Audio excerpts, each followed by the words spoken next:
Hi, Coach Kraus here. Today's activity is the red, white, and blue slide. We're going to work on sliding today, and we're going to work on changing directions. So what's going to happen is you need to get three things. One red thing, one white thing, and one blue thing. I used a red, white, and blue t-shirt that I had around, but it doesn't matter. It can be anything red, white, and blue. And you're going to space them out about this far apart. Also, it helps if you have a rope or a string, just something to make a straight line. That way you know you're going side to side and not going at a weird angle. Now what's going to happen is on your screen, you're going to see one of the three colors. You're going to see red, white, or blue.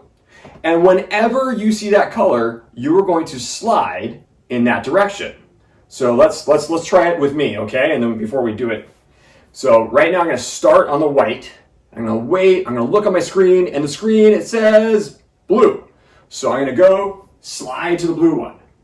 Then I'm going to wait here, I'm going to wait for the screen to change, and next thing the screen says red. So I'm going to slide over to the red. I'm going to wait, look at the screen now it says white, so I slide to the white. Now it says red, I'm going to slide to the red. Now it says blue, I'm going to slide to the blue. Now it says white, slide to the white. And finally it's going to go blue, so I slide to the blue.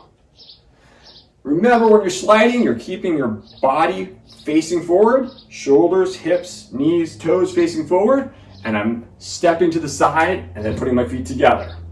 So try that out, watch the screen. Whenever the color changes, I want you to slide to that color.